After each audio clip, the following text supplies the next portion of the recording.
Hi, I'm Paul. And I'm Tiffany. To some, we could be called career wizards. And to others, sometimes we seem like therapists. However, we definitely are not. But for you, we are the co-hosts of the Career Boosters podcast. So to me, it was for those types of resumes, making sure they were like very well formatted, just clean, easy to read. If it wasn't clean and easy to read, to me, it just shows lack of organization or like care towards the application. Hello and welcome to the Career Boosters podcast, season 3, episode 14. This week in class to master's students in the business school, we talked about resumes and cover letters. When people think about what a career coach or a career advisor does, I think this is kind of the go-to for most people, or what they believe, that we typically just look at resumes and cover letters. It's just so much more than that, but I think this is a component of it. And at the end of the day, when you think about getting a job in 2026, it comes through applying through a website with your resume, with your cover letter, maybe with some transcripts, things like that. And so these are still very important documents in the job finding process. Today, we are very lucky. We get one of our MBA students to join us, and she does recruitment and development and looks at resumes and cover letters on a very regular basis.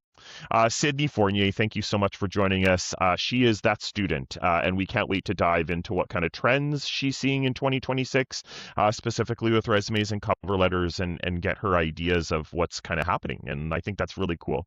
So, Sydney, I get to ask you the first question. What is the story behind your decision to embark on an MBA journey right now? I guess to start, when I finished my undergrad at McEwen, my commerce degree, I just kind of was in limbo and didn't know exactly what I wanted to do, and I wanted to get out of retail management, but just kind of didn't know what industry I wanted to go into. So MBA was kind of my path into that, and I've always wanted to eventually do law. So hopefully that is in my near future. The second question that I have been trying to ask people is, you've been in an MBA program for like 4 to 6 months now. What has been your favorite part of the MBA program so far? I would definitely say the connections made, and the ability to be able to network. I've definitely learned a lot of skills that I didn't have before in networking in person for sure. Lots of my networking is virtual, but in-person skills were an excellent opportunity to learn in the program so far. So Paul's been asking that question now for a few episodes. I think this season we started asking this extra question at the end. And I think we should go back and do some qualitative analysis, Paul, because almost every single person so far has said the connections, the network, who I'm getting to know, all of those pieces. And I love hearing it over and over again because it really points to what is the biggest value of an MBA. And I think there's a really neat parallel here to lots of people think it's the book learning. Spoiler alert, for most people, it's not. And so the parallel to that is in recruitment and in career management, lots of people think the resume and the cover letter is like the be all end all. Spoiler alert, it's not, but it's still important. So we're going to talk about it today, but it may not be the most important ingredient, but it's an ingredient you got experience with. So why, Sydney? Why do you think we picked you? Why did you top the list on why we want to chat with you about resume and cover letters? I would say I see a lot of them on a daily basis. They're definitely like my bread and butter of what I see at work every day. Yeah. And what do you do for work? Tell us a bit about that and why you see resumes and cover letters. What do you do? Right now I'm a part-time HR consultant, so I consult currently with a firm out of Ontario, and hire for their basis of property management. So lots of property managers, and a couple more technical people with tickets. So how many resumes and cover letters in a given work day, or you could a week, like average it out for us? How many do you think you're seeing? Um, in a work day, I would say definitely easily over 100, depending on how many requisitions I'm looking at a day. Yeah, I would say easily 100 today. What's the best part about looking at 100 resumes a day? I really like to compare them to my own. I like to see what other people's resumes I really like and what things I don't like in theirs and how I can improve my own is kind of a big thing. And there's lots you can learn from other people's resumes for sure. There sure is. Well, how do you think Paul and I have become so good at it? Because we have been able to do Yes. the same thing. Yeah. So let's do the flip side, and then I'll pass it over to Paul. But within this experience of resumes, what you do every day, that was the best part. What's the worst part, perhaps, about looking at 100 resumes in a day? I guess seeing the same types of resumes over and over again. And now I guess like a lot of people say you can see a lot of the more AI generated resumes, and that is very true. So I definitely would say like a little lack of creativity or like very AI generated resumes now. Yeah.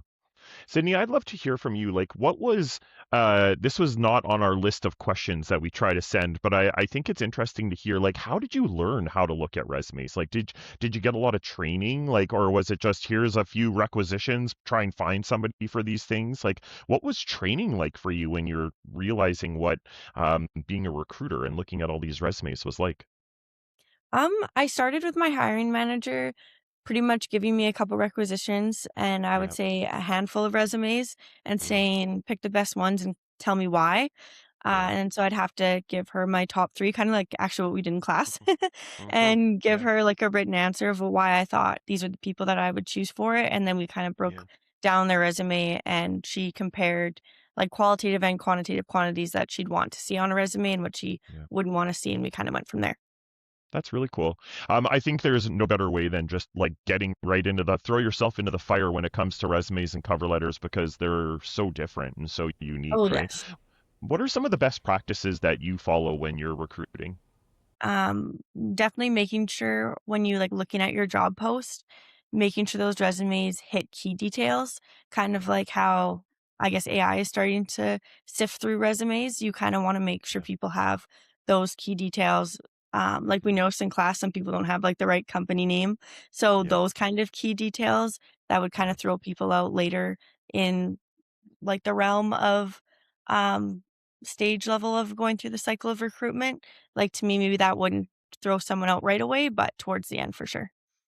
Hmm.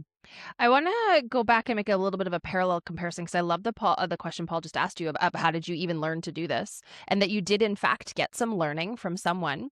I think many people don't quite realize that people who are doing hiring, so hiring managers, even HR professionals, not all of them get that training.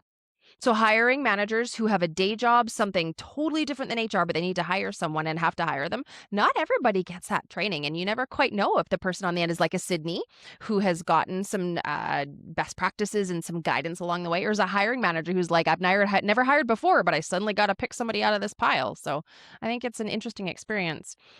So you talked about looking at 100, you've talked about this pile. What puts it into a yes for you instantly? Those ones that we have them, instant yes, instant no. What does that for you? I would say de- depends on what you're recruiting for. So I used to recruit for Shoppers Drug Mart. So before my HR consultant position, I was that person who had never seen resumes before and had to hire for positions. So to me, it was for those types of resumes, making sure they were like very well formatted, just clean, easy to read. If it wasn't clean and easy to read, to me, it just shows lack of organization or like care towards the application. So that's still, I take that practice still into my recruitment practices today. And then after that, looking at a resume, making sure like you have your key qualifications up at the top and like I said, just very nicely formatted, easy to read, Hmm. easy to sift through easily when you're looking at 100 so that it still kind of stands out or isn't an immediate like throw out to me. Hmm. Hmm. It's pretty. Oh, go ahead, Tiffany. I was going to do the flip side to make sure we got the other side. Because in class, when you looked at resumes, lots of you had this visceral response, and Paul and I made the face too of ugh. Like you open up a resume and you're like, mm, and you move on. So what does that for you? Doesn't matter what you're looking at. If a resume is going to make you go, ugh, what is it? Um, I would say similar to the one we had in class where bright pink, but you were like, I think it's a project manager role or Yeah. engineering role, and just very social media-esque, I would say. So that for sure would immediately throw me out. If your resume doesn't right away fit, um, I guess the application as a whole, it's just not going to do it. It's pretty interesting as a recruiter, and I know that I experienced this. It is. you open it up and you can see like somebody's obviously not put very much time into something. Somebody obviously isn't like really putting themselves in the shoes of the person reading their resume and their cover letter. And I think that's a real detriment to people, because I think what they may think that it doesn't matter to the hiring company or things like that. But the look and the feel is so important in a resume. And even if it's just clean and simple, that's beautiful. But as soon as it starts to get like flashy with like pictures and all of those kinds of things, it's not worth it. You do a lot of recruitment online.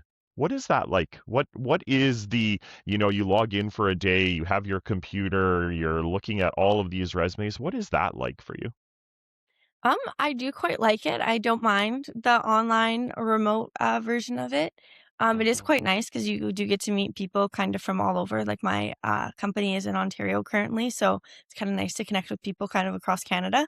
Um, but pretty much when I open my laptop every day, I connect with our hiring manager, and then after that, sift through the requisitions, resumes, set up pre-screens, which those I find are very important too. After a resume, if you can't get through a pre-screen, to me, like I would never even pull you in for an interview, of course.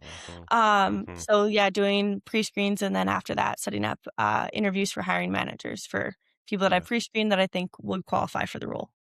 That's crazy. Yeah, really cool. And it's so unique that you can just do that anywhere in the world, right? And I'm just going to share I'm going to prove how old I really am. I'm going to talk a little bit about like my recruitment experience. And this was, more than 15 years ago. I love to print things off. And when we were doing that, we did an activity in class where we gave the students a whole bunch of resumes and cover letters to look at. And I go to Tiffany, I said, "Did you print me off a copy?" And I was like, "Oh my God, I have just literally told people how old I am." And I did. So, but No that's physical how stuff. that's how I used to actually have like a physical stack of papers that I would go through, and that's just what I was accustomed to, right? I can't imagine having to go through just on a screen, just try to go through that many resumes and cover letters. So It definitely is different in a sense of it's nice to have physical, I guess, resumes or cover letters because as you're looking, you can kind yeah, of like slash out a line or like make a note as you yeah, go. Whereas when you're looking yeah. at a computer, it's a very quick scroll and then click and move on. Mm. So you do kind of have to almost stand out a little bit more or make sure your resume is very dialed, I guess, for that requisition for sure. Yeah, and you just said an interesting word that is very different between Paul's experience and yours. You said the word scroll. So when Paul would get one, or any of us that have printed a piece of paper, our eyes can see the entire page. Now, yes, the focus is the top, but we still get to see all of it.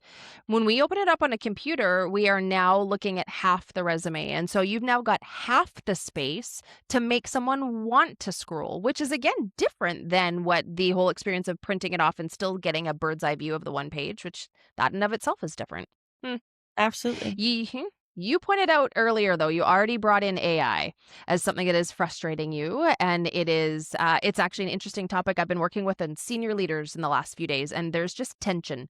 It's like the one word I can talk about around AI is there's tension on both sides of the pros and the cons. So walk me through it. What are you seeing? What's good about it? Maybe in your own personal experience with it, but also recruiting, and what's frustrating you? I do personally like it when it comes to being able to utilize it with our platforms, because it can kind of sift through resumes right away. So regardless, I'm gonna look at the resume, but on the side of my resume, it'll show kind of like if this person has hit key qualifications already and rate them like on a scale of 3 to 5 or yeah, like out of 5 for me already.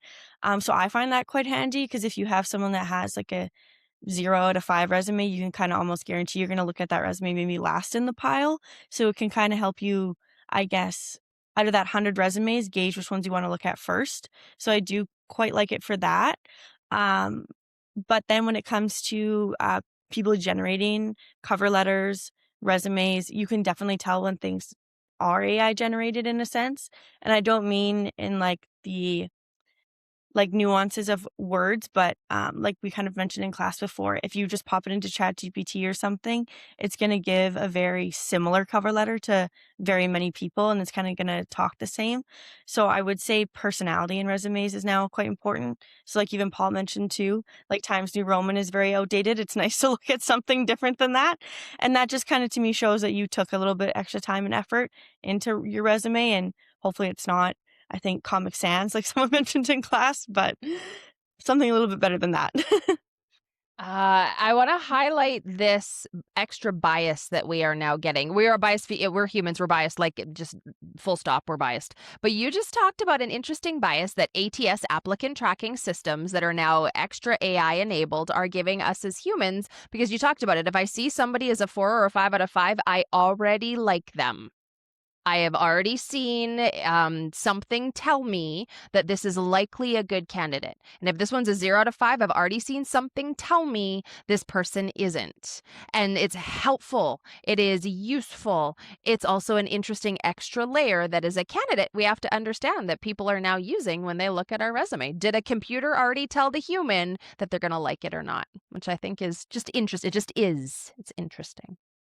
Paul, Absolutely. I'll pass it back to you. I could talk about AI all day, but I'll get off my soapbox. Yeah, I think, and this is a topic that Tiffany and I could talk all day about. Like, I think resumes and cover letters and the use of AI, I mean, we could have a whole semester on this kind of stuff, which is really interesting and fascinating. So, what advice do you have for those tackling or updating their resume and cover letter right now? What are some small pieces of advice you have for them?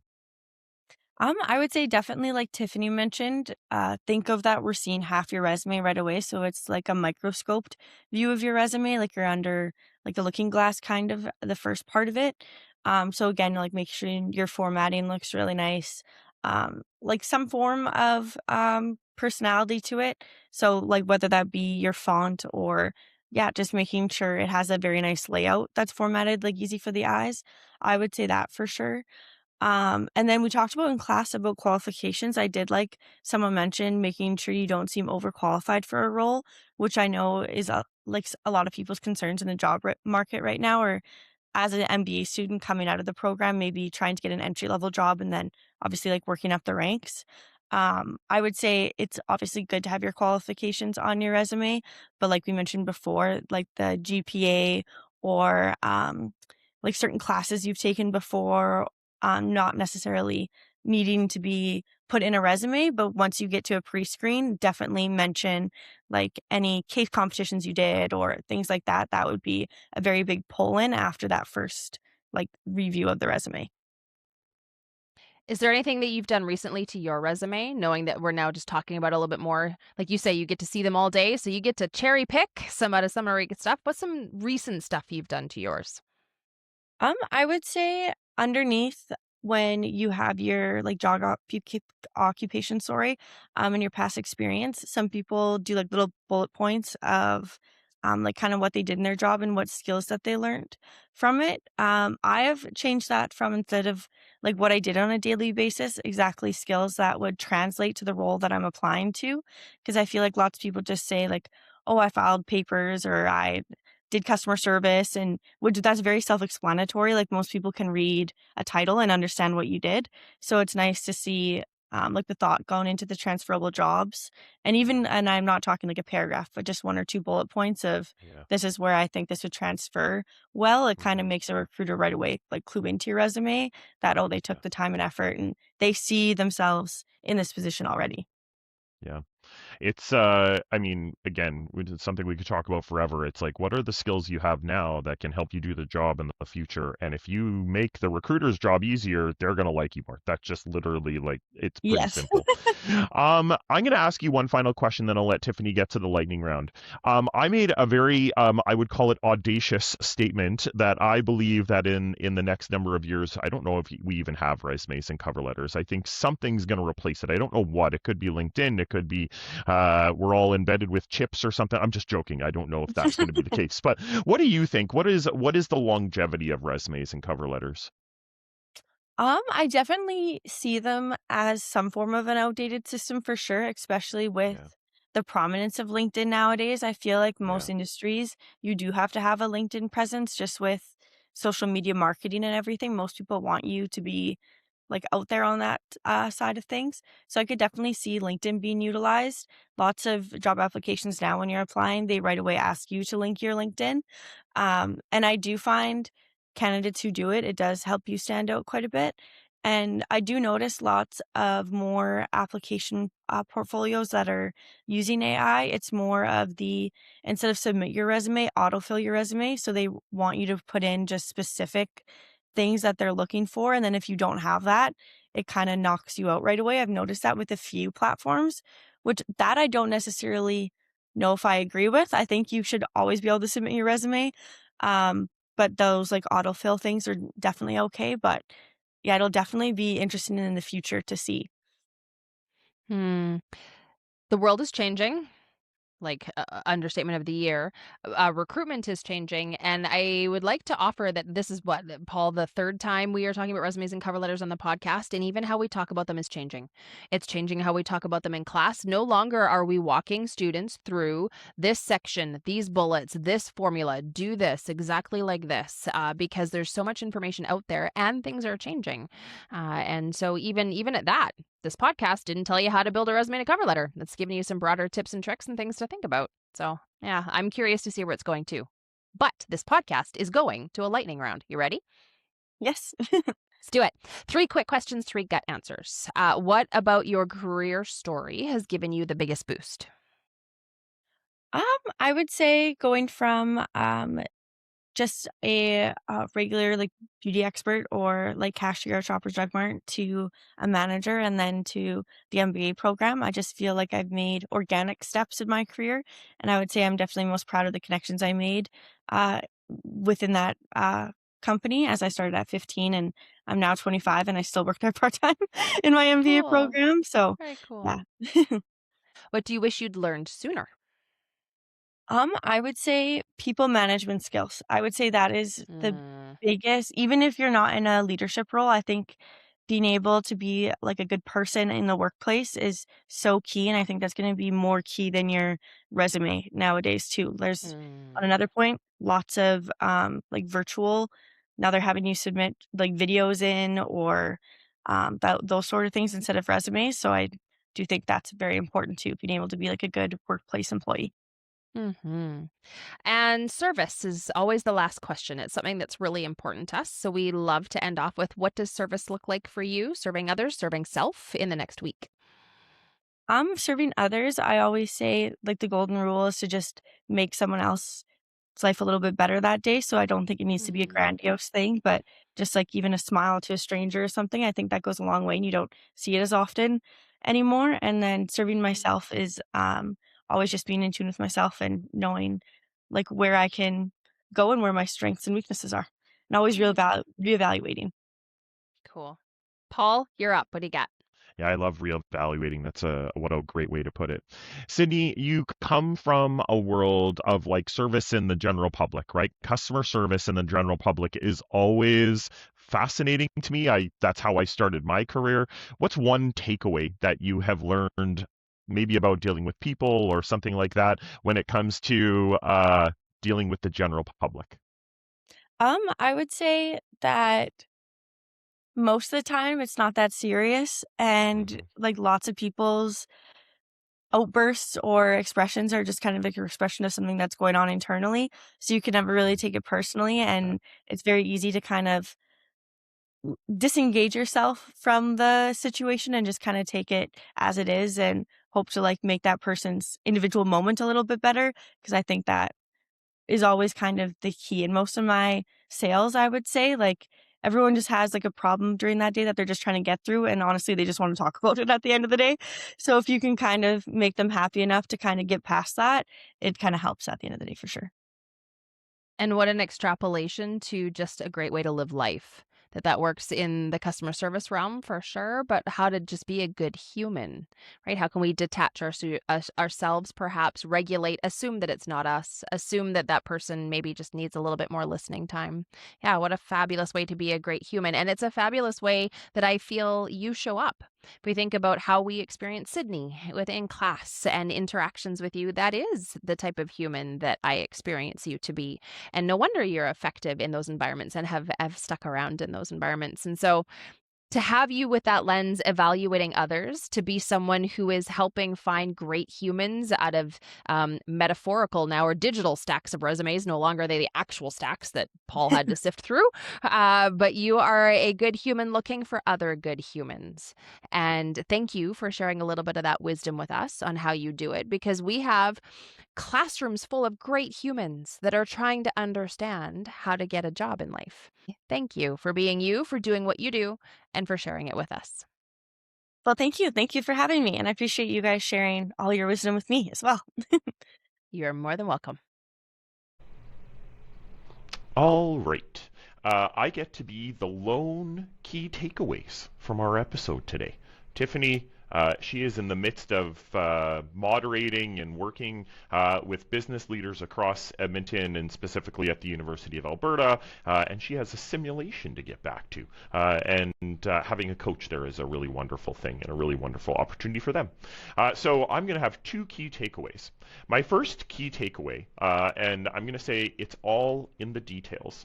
I think that when we look at the formatting of resumes and cover letters, simple, easy to read, right amount of detail when it comes to the company you're applying to or who you're addressing your cover letter to, making sure that there's no spelling mistakes, making sure that the grammar, the punctuation is good. Make sure when the resumes and cover letters come up and when you're working on your own, make sure all of the little details are covered. That is going to hopefully get you into whatever the next step might be. The pre-screening interview, an interview itself, whatever that may look like, but really focus on details. And the second thing I want to bring up as a key takeaway for me, and I was at the beginning of this with applicant tracking systems and things like that, but know the systems that you potentially are putting your resume and cover letter into. And Sydney gave an example of, something, enough keywords to be rated 3 out of 5, and an AI tool or the applicant tracking system is looking at your resume and cover letter and almost giving you a score. And so knowing that there's more going on in the background, how can you show up as one of the top candidates, let's say a 5 out of a 5 rather than a 0 out of a 5? Because you heard it right from a recruiter. I'm looking at the 3+, 3, 4, and 5 out of 5. I know that they're at least going to have the material I'm looking for, and then you can kind of go from there. Thank you so much for listening to this podcast. It was interesting managing different schedules, managing technology. Tiffany was on a different Wi-Fi network that froze. She was in a room that the lights turned off. And showing that we can be flexible and adaptable to different things is a really wonderful thing, and Tiffany showed that today. Thanks for joining us. Next week, you'll hear all about LinkedIn and the magic of our online social presence and professional social networking tools. Thanks again, and we'll see you soon. Thanks for tuning in to the Career Boosters podcast. We hope you had a blast. Yeah, we know that's corny. Catch you next time, and remember to subscribe wherever you enjoy podcasts.